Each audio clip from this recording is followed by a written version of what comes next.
Hello, and welcome to Passing the Mic, a series of conversations that will explore the issues that matter most to school leaders, teachers, students, and parents. I'm Sashelle Harris. Authentic partnership with families during the pandemic is challenging, but it has never been more important. In today's conversation with school and community leaders from around the country, TNTP Director Kristy Sullivan will talk about why engaging with the community is a necessary part of any school reopening plan. We hope you enjoyed today's conversation. Kristy, take it away.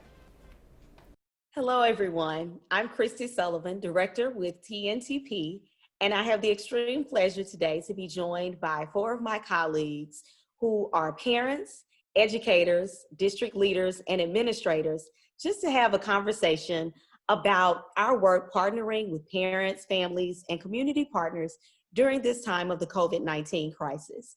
I've had the pleasure of working with folks across the country and in my own community for the last 5 or so years, thinking about how we at TNTP can make certain that whether we are designing a new compensation system for teachers or supporting our partners as they roll out new academic materials, how we can make certain that we're providing meaningful opportunities for teachers, students, and families to be able to weigh in, to have a seat at the table, to partner in the process, and to increase agency for them in the decision-making process.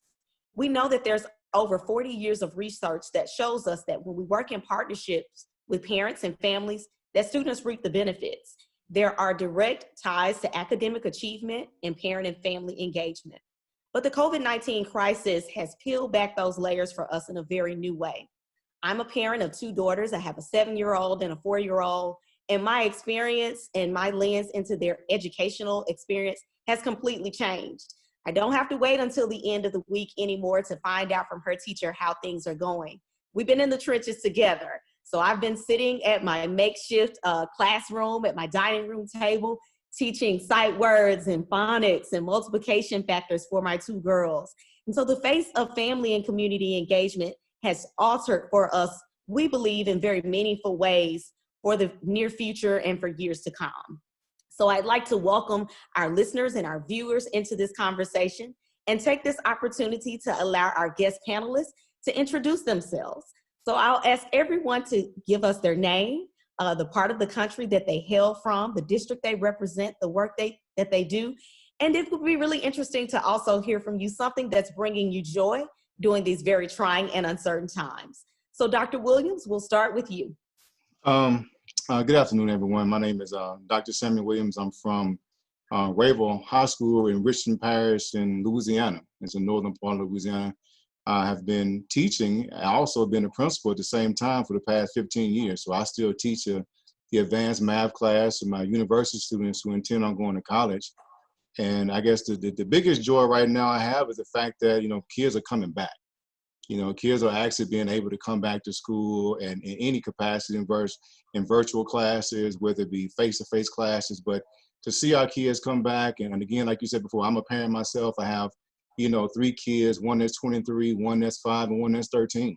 And so I told some teachers today, I need my 5-year-old to go to school because she needs that interaction with, some of her peers, because being out has taken a lot of things away from her, to the point where I know that she needs that communication, as well as my older student too. But that's one of the biggest joys I have, and the greatest takeaway is the fact that kids will be coming back and being able to come back to a face-to-face brick and mortar or being on the online platform.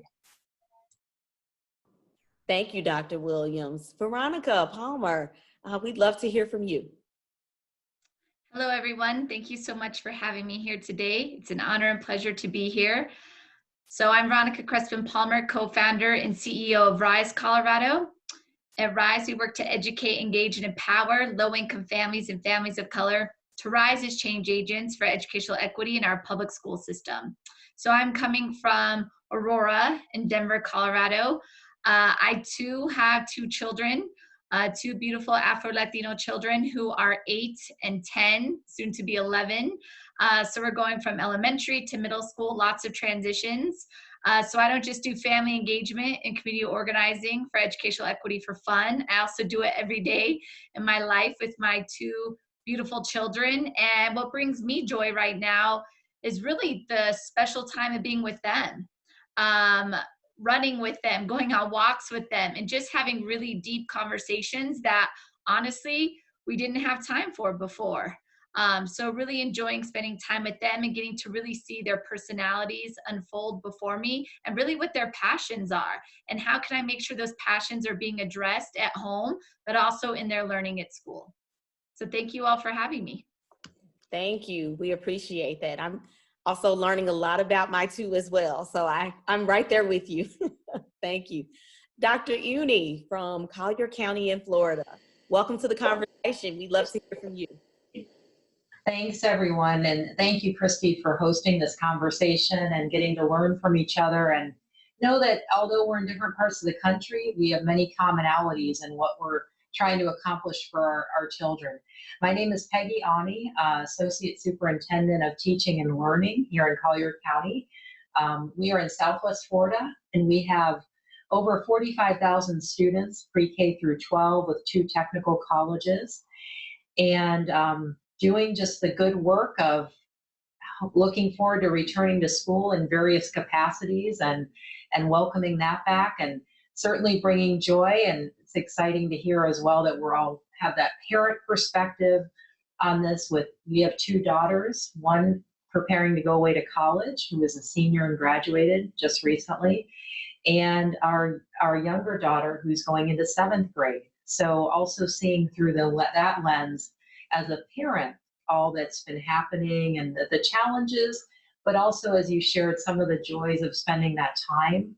Another joy professionally would definitely be seeing the incredible rise to the challenge of our teachers and school leaders, parents who are fully committed and engaged in the process, and our students. We talk a lot here about grit and resiliency and building that.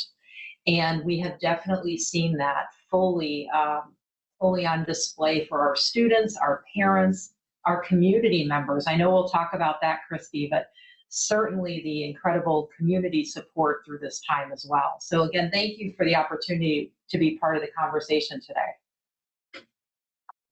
Thank you. And thank you to each of you for taking the opportunity to join us.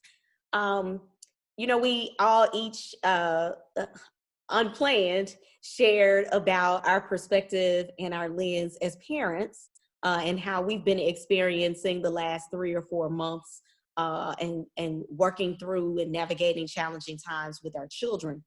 There was a writing prompt that my daughter received, my 7-year-old, to round out the end of the year. And it really stuck with me because I feel like it was a question that I wanted to respond to myself. So I'd love to ask either or all of you the same question today.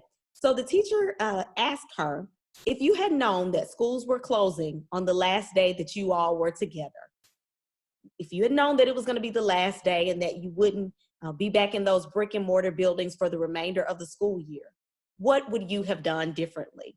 And it was really, really interesting to hear it through the mind of a 7-year-old. So I'd love to ask each of you from your perspective as a school leader, as a parent and advocate, and as a district administrator. What would you have done differently if you had known that that was going to be the last day for the school year?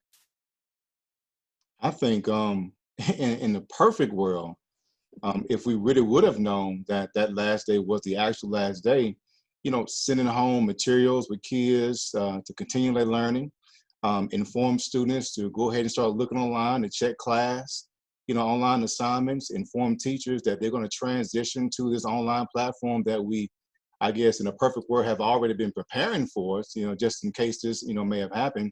Scheduling professional development opportunities for teachers to say, well, if you're having some issues, let's tackle those things now. Let's start planning for this transition, and doing transition planning, moving from the brick and mortar type situation into the more virtual platform that we've been seeing now. And also sending out, important communication to parents about, what's going on, why we're not going back to classrooms, and what some of the expectations the school district is going to have, for parent involvement with their academics for their children.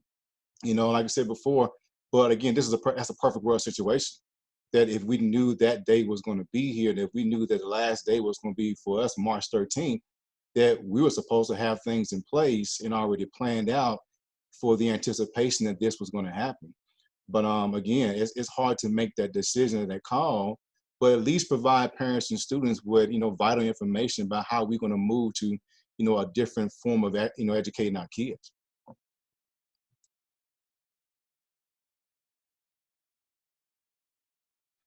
And I'll share, I actually did have this conversation with my children.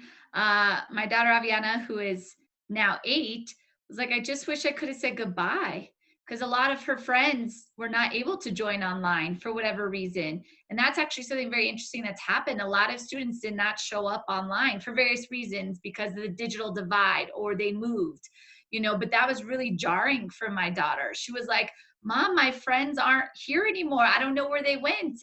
And my teacher doesn't know where they went. So that was just really jarring as a second grader, that I went from being with all my friends in my classroom to now we're online, but a lot of my friends aren't here. So she just wished she could have said goodbye to process that social and emotional piece. And also just to be able to give her teacher a goodbye. She, of course, got to see her teacher online, but that was it. And then for my son, who is transitioning from 5th grade to middle school, he just wishes he could have had an opportunity to really wrap his mind around 5th grade's coming to an end, say goodbye to his friends, because they're not going to the same middle schools. And just to really wrap up his 5th grade experience in the way he had hoped to. But children are resilient and strong. And honestly, I learned so much from them.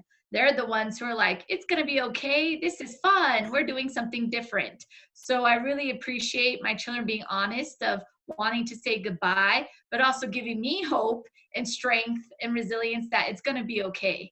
Like, we're going to survive. But I do think a lot about the children who were not able to get online and what happened to them, and where the safety nets and supports to find them and support them in whatever ways they need. Thank you. That all definitely resonated. And again, the commonalities of where we were when we were unexpectedly at home and learning from home. Here in Collier County, we actually were on spring break and anticipating returning. And so never returned from spring break through the end of the school year.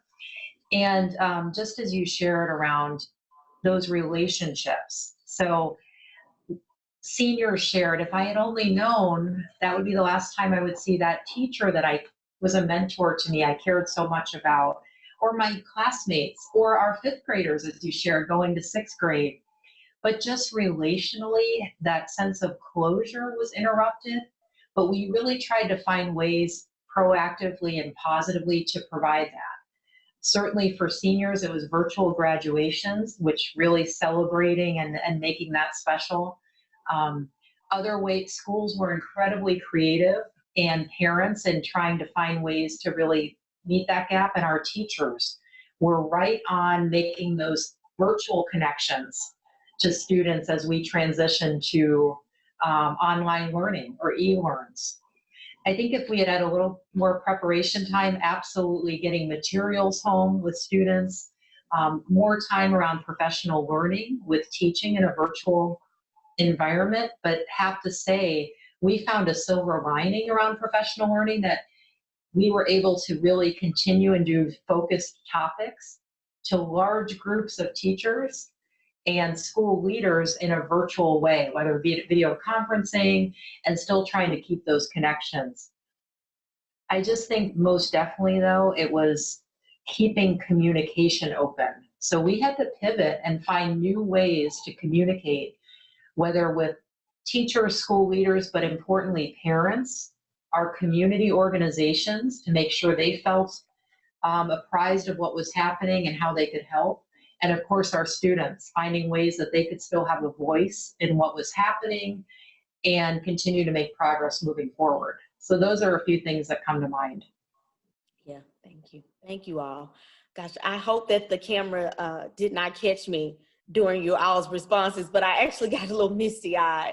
I'll share, Veronica, gosh, I hope I don't get emotional again.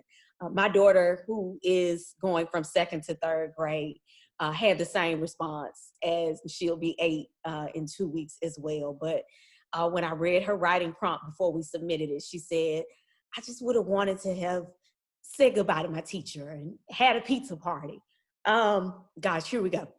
But, you know, as a person who talks every day about the role of school in community, what this really has underscored for all of us is the fact that schools are so much more than brick and mortar buildings.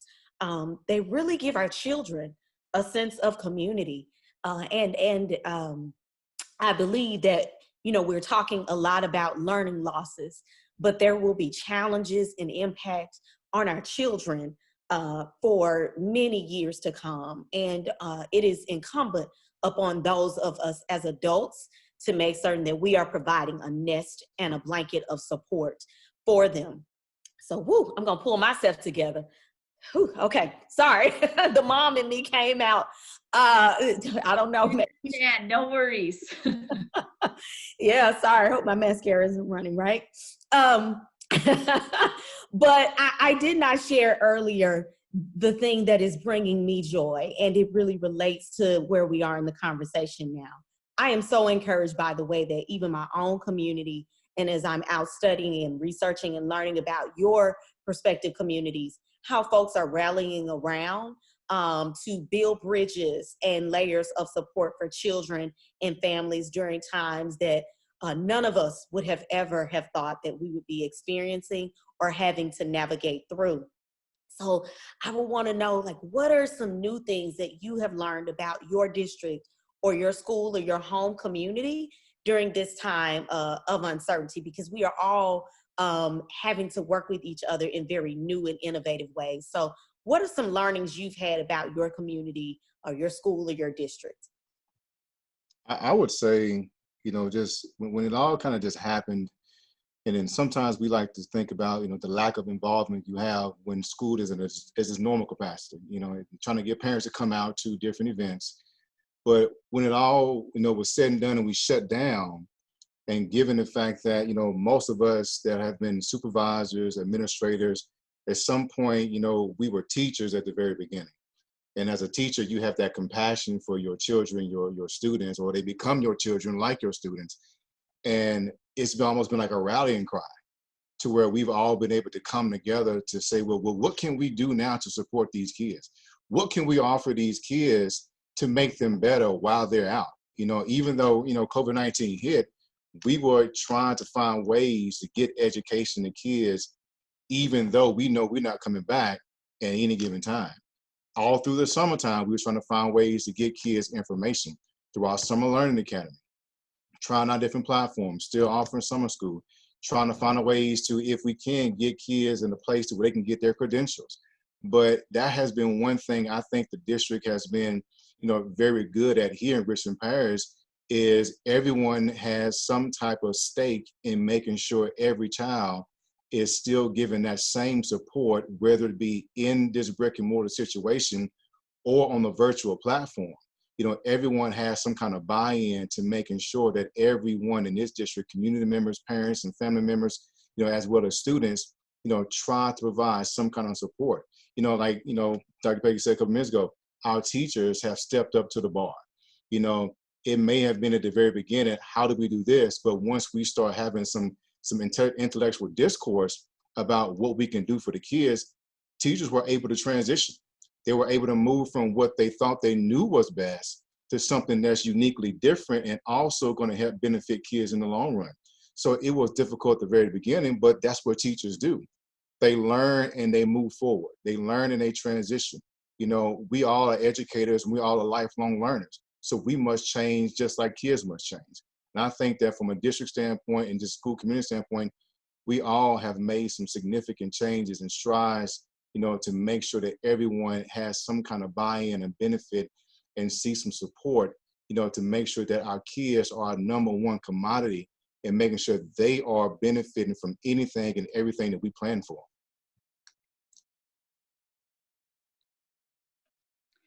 Yeah, and I'd add on to that and share, and thank you for sharing, Dr. Williams. And I'd add on to say that I've always known Our Black, Latinx, immigrant, and refugee communities are resilient, strong, and powerful, but seeing it in action during a pandemic that none of us have ever lived through, even knew was coming, their hope and optimism and their survival skills, we all need to learn from. Truly, we were very worried for a while once the moratorium was going to end on eviction, like, oh my goodness, our family's going to be facing eviction, because many of them lost their jobs. Many of them got their hours cut because they're in the housing, they're in the food industry, in the hotel and service industry. And when our organizers called families to check in, as they do weekly, families like, we're good. We actually borrow money from each other. We share money with each other. We take care of each other. And that was really powerful. And also, they've lived through a lot. We need to remember that our families have survived a lot, whether they're from this country, our Black and Latinx families, or they're newly arrived immigrants or refugees. They know how to survive through rainy days, and not only how to survive, but thrive. So I feel like we have so much to learn from our community about social emotional intelligence, mental health and wellness, and how to take care of each other. Because the way our communities of color have come together to take care of one another has been powerful. So again, I've always known how resilient and strong they are, but seeing them in the middle of a pandemic that nobody could plan for or prepare for, and how well suited they are and how well loved and taken care of their children are. I want us to also remember, people are like, oh, there's a lot of trauma. There is a lot of trauma. But there's also a lot of love and hope and optimism flowing through our families that we need to learn from and really absorb, because we're going to need that, because we truly are all in this together, and our families have a lot to teach us about how to love ourselves and each other during this time. So just inspired to hear what you just shared, and just about that capacity, that grit, resilience. We definitely saw that here as well. Certainly we had Hurricane Irma a number of years ago, and we saw that with our community at that time. Everyone jumped in and just helped each other to get through, and you see the strength that you didn't realize maybe that people had, or that you had, your own capacity, whether our families, our students, our community. We saw that here as well. Our community organizations came forward to say, how can I help? What can I be part of? And also just the ability for our school system to pivot so quickly, to jump in with meal distributions, to ensure that communication was going out in different modalities so that it wasn't a one-size-fits-all approach. That was really impressive. And I wasn't necessarily surprised by this, but more proud and determined that we continue those efforts, because you see that areas that need improvement and areas we can strengthen, and trying to rise to meet those needs. So again, the commonalities that we have of some of the strengths that we've seen, but also it provides opportunities where we can continue to do better.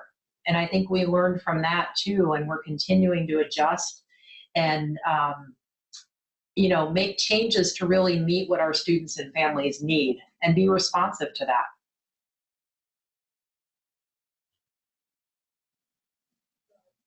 Thank you. Thank you. So I would then ask my next question.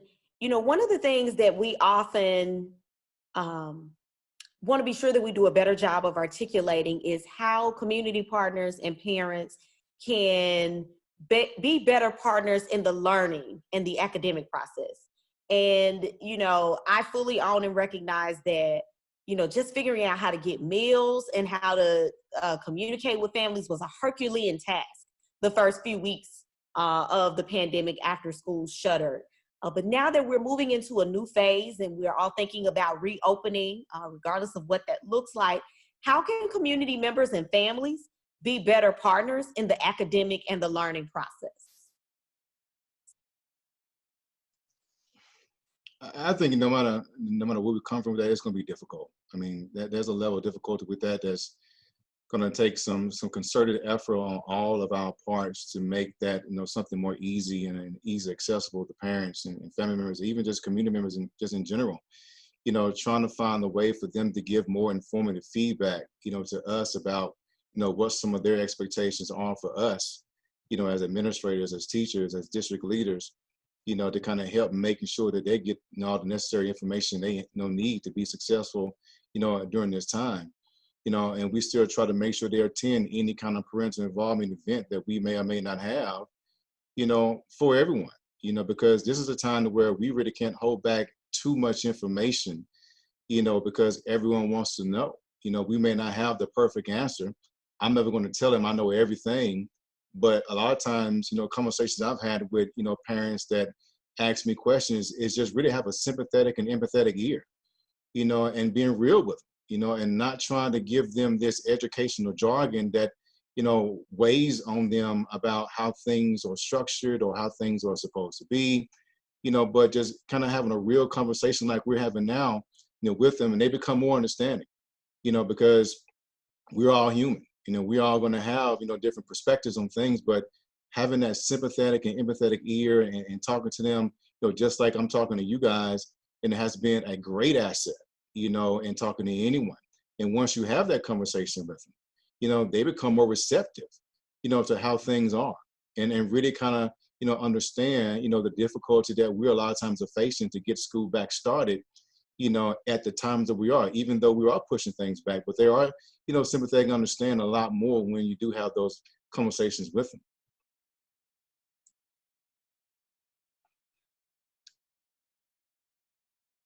I'm actually going to ask the question a little differently of you. So I'd love for you to speak as an organizer, but Okay. as a parent also, like, how would you want to be involved and engaged in the process? Good question. So I would start with first that I really feel like the education system overall, we need a huge mindset shift in how we see, approach, and treat families. What I've experienced myself as, a Latina and a woman of color who, my husband and I have multiple degrees between us, and we still have a hard time navigating the school system. So what is that experience like for families who are not former teachers like I am, or an education nonprofit leader? What is it really like to navigate the system? But again, going back to mindsets of, we really need to address our mindsets in the education system of how we view and look at low-income families of color who are the most impacted within educational inequity and in our education system overall. And do we really view them as assets? Do we really view them as true partners and experts in their child's education? Or do we view them as something we must do, we must get around, we must deal with, and do things to and for and not with? So that's work we really do at RISE, is how do we have that mindset shift within educators, but also within families themselves, because families have been told, drop off your child, do their homework, show up when we ask you to, and that's your job. But really, we feel like this is a special moment in history and in time to reinvent, reimagine, and transform all of that. Where can we finally hear from families, really center families' voice alongside educators to say, how can we do this differently? Because what we did in the past is not working. That's status quo, and we absolutely cannot go back to that status quo. This pandemic has been horrific, lots of deaths and lots of trauma, but we cannot let this opportunity pass to go back to status quo. This is actually an opportunity in time to do something different. So what we'd like to see is that educators see families as, not just, oh, families don't care, they're too busy, they don't value education, but actually like, oh, families care, they do value education, they do want to be involved, but how are we as an education system meeting families where they're at and providing them with the opportunities to get involved that are culturally responsive to them, that make families feel like they're welcomed and matter, and that they can truly bring their gifts and talents to the table beyond just showing up to back to school night parent-teacher conferences. Our families have so many gifts and talents that they want to contribute. So how are we really asset mapping our communities and bringing forth those gifts? So I, as a parent, would love to experience the education system in that way. And that's what our family leaders have shared as well. So how do we have that mindset shift to truly see families as experts, as partners, and true co-creators and collaborators? Because our biggest fear is the system doesn't adjust that mindset, then we're going to go back to where we were, where families are a hurdle or something we have to do things to and for and not with. I think in that mind frame, we got to get in the community in. I mean, the expectation was for them to come to us. Now that means we got to go to them. You know, it's kind of like we're politicians. We're trying to, you know, put our platform out. Let's go knock on some doors, you know, and have a conversation with them then. I know we got to be 6 feet apart, but yet still, we have to get out there to them and promote our school systems and say that we are just as concerned as you are about your child as I am, you know, when they're here. So we got to do a backwards design, but stand inside the system in this brick and mortar building, it's not going to work. We got to get that. I mean, we got to be boots on the ground, have some tables set up, but we offer information at their gate. You know, being there with them is going to help us do that. Absolutely. And Veronica, I love that asset mapping, because it really is. It's about what are parents and what are families bringing forward, and how do we respond to that? And not having to fit into what is a system, but instead adapting and not, as you said, wasting an opportunity to really change the way that we approach things. And I think really being flexible. And Dr. Williams, you mentioned, I think, really about being open in communication. It's being transparent. Here's where we are. Things are going to shift. Things are not going to be perfect. Things are not going to be the way they were as we remember them and how we traditionally maybe approach school. And being responsive to that. And I think as systems, also being open to suggestions, feedback, ideas, and making adjustments. And we do have to take time to maybe lament, to feel what it was, mourn what it once was, but now how will it be? And how do we as partners with parents, and experiencing it as a parent and as an educator, how do we make sure parents are really engaged in the process? And if there's some feedback or challenges, how do we address those? Not kind of set it aside, but really let's dig in and have a conversation and make things better. And I think that's really where the opportunity is, and really be open and listening. And we've done a lot of different forums and modalities to try to bring different voices to the table, which I think is really important.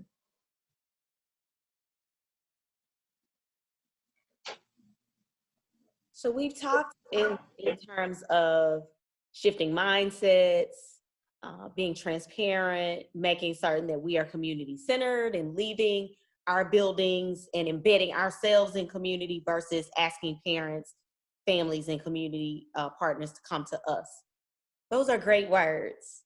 My question for you would be, what does that look like in action? You know, for those who are listening and are watching this episode, how do we put meat to the bones? You know, what are strategies that we can put in place to make certain that this work becomes sustained and it is not just a moment in time? I thought like Ms. Palmer was saying that where, you know, you have some of our low income people suffering the most. Well, like I said before, let's set up some meeting times in these communities. You know, let's schedule in a time where we're going to offer this information, you know, how school is going to be structured. You know, again, going to those communities, getting stuff set up where they can come to us while we're there. Because like we said before, being in this building is not going to solve a problem. You know, we know that.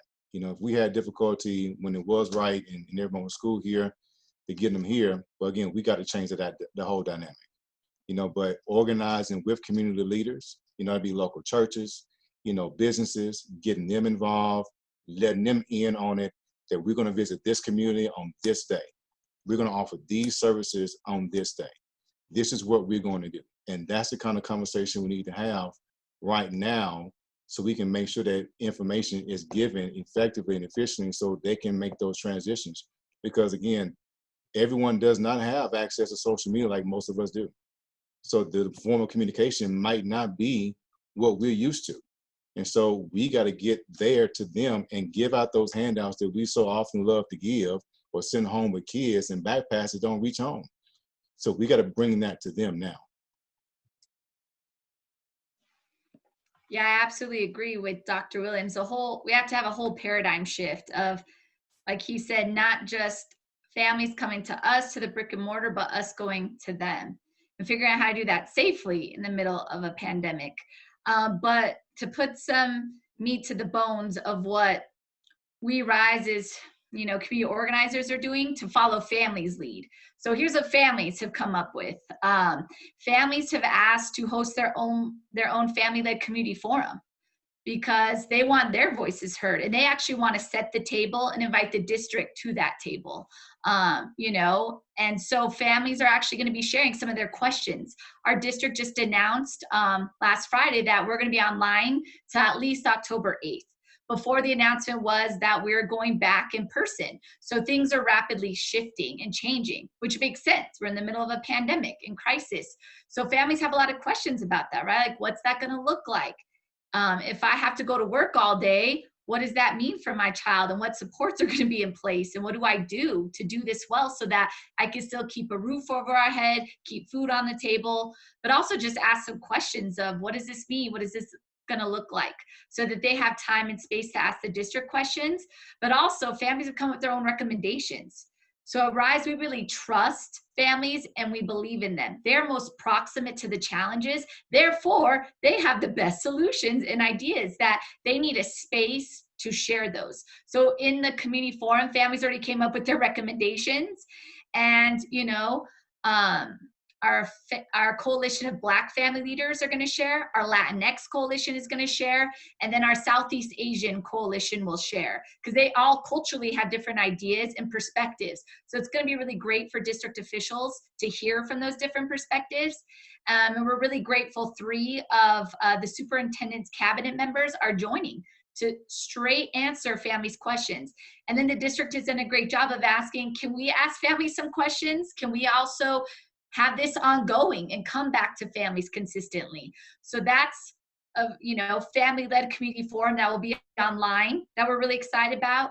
In addition to that, our needs assessments. So we at Rise created a needs assessment where we called all of our family leaders and did one-on-one needs assessments of, what do you need? Are you having food insecurities, housing insecurities? So really, we need the system to step up and have a more holistic approach. We really do. And we know school districts and schools can't do that all by themselves. Nobody can. But how are schools and school districts reaching out to their community partners? Because we exist, nonprofits, incredible organizations, or just individuals who want to help exist. So how are we tapping into them and creating true partnerships? So we know X partner can handle food distribution, X partner can handle housing, X partner can do direct cash assistance, because we at Rise created the Rise Together Emergency Relief Fund, where we're providing direct cash assistance to families and trusting families that whatever they need to spend this money on, they're gonna do it, and they're gonna pay for their essential needs. And then lastly, what we were talking about is, how do we get that direct feedback from families consistently? So we're actually trying to put together a survey platform where we can do, short and sweet surveys to families to get immediate real-time feedback and data about, this announcement was just made. How are you feeling about this? This thing is just happening. How do you feel about this? Because of the ever-changing environment due to CDC regulations and Tri-County Health, there's new things coming out. So we want rapid fire data collection system so families can have real-time reactions and share that feedback with the district to help inform their decisions, but also so families can hear their voices being heard and amplified at really important levels, so they don't feel like, again, decisions are being made for them or things being done to them, but with them. So those are some meat to bones ideas that we have. We'll let you know how it goes. There's no blueprint for any of this. So really want to encourage everybody to be innovative, and don't let fear hold you back, but really try things, because this is a time to try things. And if it fails, that's all right. You learn from that and you keep going.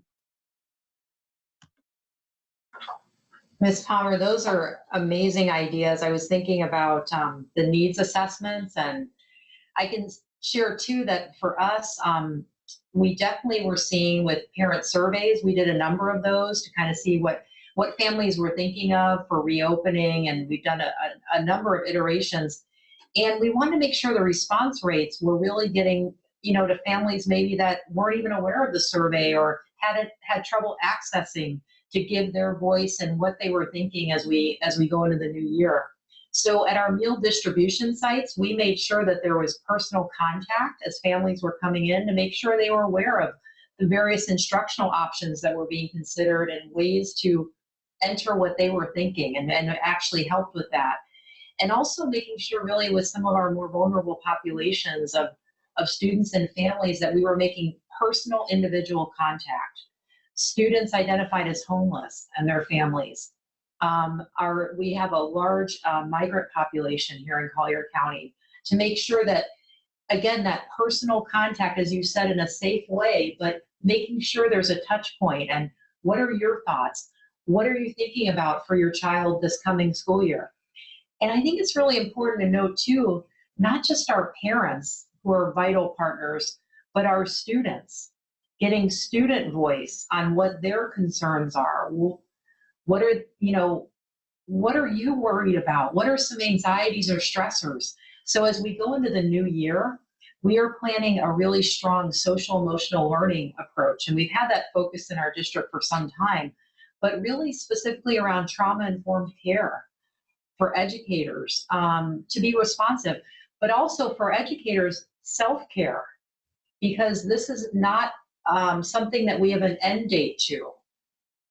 This is something that we don't know. The uncertainty is there. So how do you can't give what you don't have. So for teachers and school leaders and district leaders and all our incredible non-instructional staff that have been working through nutrition services and transportation to provide for needs, to make sure they feel supported, to support students and families. So it's kind of that whole wraparound. As far as community partners, we have a collective impact of over 60 organizations. And what's been really powerful is we get on regularly on calls, and over 100 different individuals and organizations are on at one time talking about ways to support early learning in college and career readiness. It's Future Ready Collier. And that's really powerful because it's not kind of piecemeal, but it's how can we collectively work together to support students and families all the way from our youngest to those getting ready to transition into post-secondary and all the steps along the way. So those are some things that come to mind. And although this has been extremely challenging, the bright spots have been the strength in the collaboration. And I think, again, always finding those modalities to reach people that maybe aren't at the table. I love the idea of the community forums and having, as you said, Ms. Palmer, having our families and parents set the table and determine how it's going to go. That's powerful. It really is. Thank you all. So lots of meat to the bone in this one. I could have a full meal, but we don't have time for all of that. I know that our time together is drawing to a close. There are no blueprints here. We are all, I don't care for this analogy, but it's the one that comes to mind at the moment. We are all building the plane while we are flying in it together. So I would ask if there is a lesson learned or any guidance that you would give from your vantage point to others across the country for whom the doors to school will be opening over the next few weeks, whether it be actually in person, on digital devices, or a combination of the two. What's a lesson learned or a piece of advice that you would give to a peer or colleague in this moment? I would have to say, like you said before, be innovative. And this is not a time to be afraid, to come up with an idea. And if it doesn't work out, then you go back to the drawing board. So it's just such a different time for all of us that, it is going to change. I can't have the perfect solution. I told my superintendent my biggest flaw that I know in myself is the ability to delegate responsibilities. And I know within me that has to change. And so I try my best now to empower my staff members, give them things, take it off my plate. And this is that perfect opportunity that where there's so much to do, that one person can't do it, two people can't do it. Maybe sometimes the entire staff can't do it all at once, but if we get together, put our heads together, share the leadership, with people that you need to be able to trust, because everyone is here for one goal, is to educate our students, and increase discourse between not just people within the building, but reaching out to other colleagues, maybe outside of a parish. We got Parish, Louisiana, but outside of the parish, in other schools, to get some of their ideas and what they may be doing. Because again, everyone is not going to have the right solution, but at least we can get some more ideas to the table, and then hash out some of the issues after that, because student safety is our first concern. But, doing more research, because I know someone is writing an article as we speak about some possible solutions. So researching these issues, talking about it, coming to the table, but the ultimate goal is to plan. We may be trying to plan for something that we have no answer to, but at least we have something right now, in our hand, that we can say that when day one gets here, we're going to try this.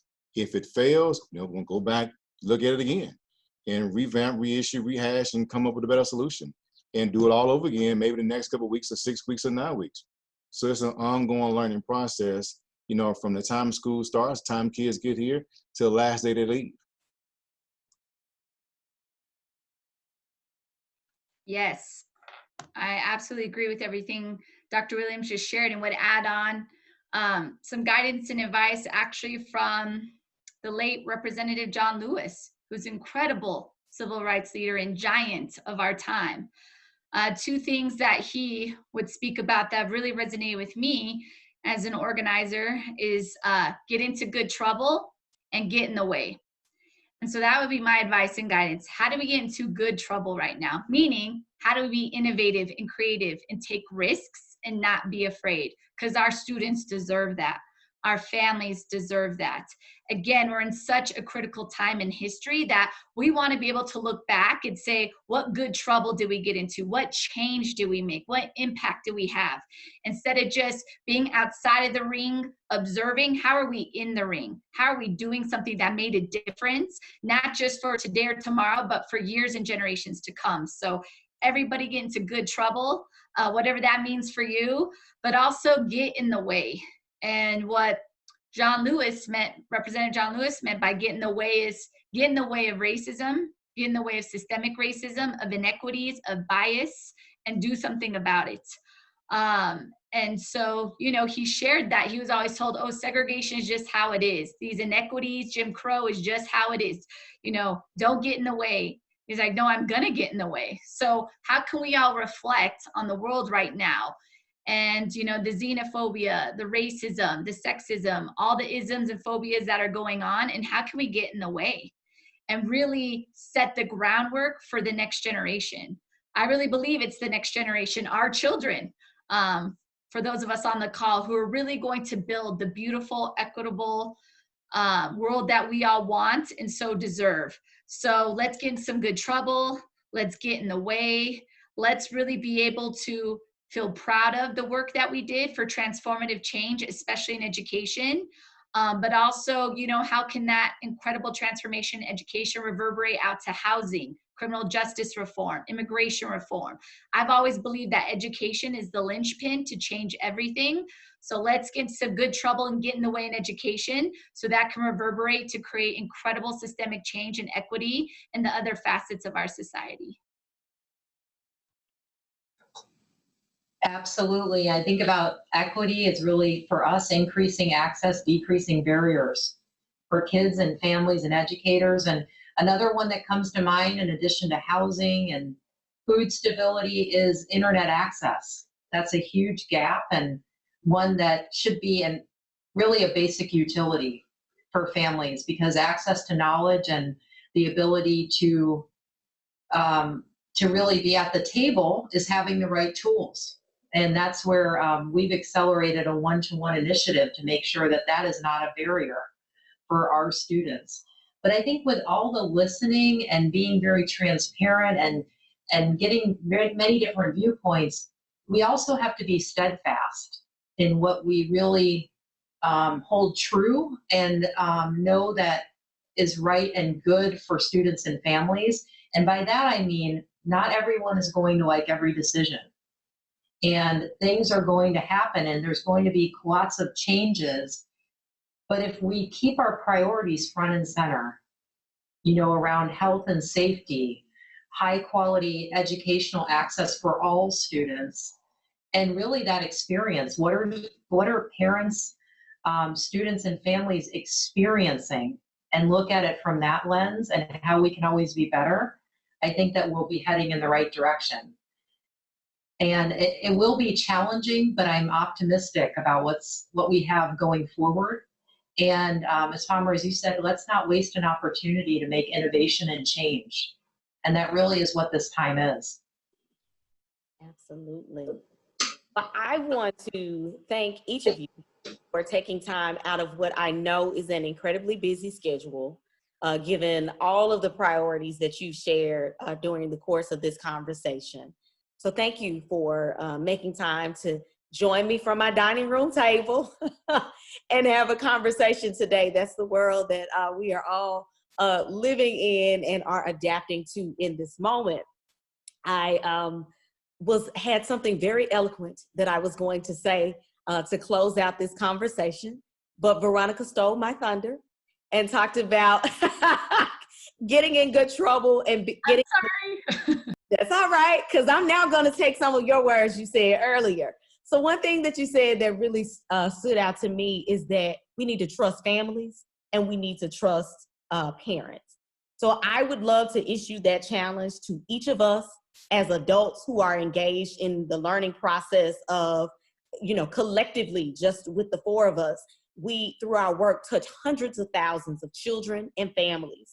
And I would issue that same clarion call to all who are listening and are viewing this broadcast to trust families and to trust parents and to really create a space that is welcoming and inviting for parents and families to engage and to be valued as decision makers in the work. And if you aren't creating the space, be okay with them welcoming you into their space and trust that that is okay as well. Because now is the moment that we really have to change the course of education and flip many of our formerly held beliefs on their head. So I would also, what I was going to speak about the late Representative John Lewis and talk about creating a beloved community.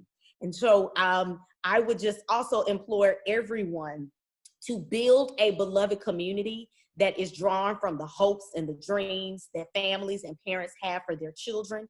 And now is the time for us to be innovative in our approach to partnership, innovative in our approach to education, and to make certain that we are fulfilling the promise that we have to provide all children with access to a high quality and an equitable education experience. I am so encouraged by the work that each of you all are doing.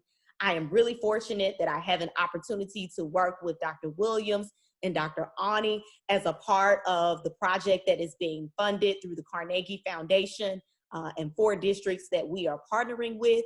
So if you would like to know more about the work that we're doing, you can certainly follow us on the TNTP blog.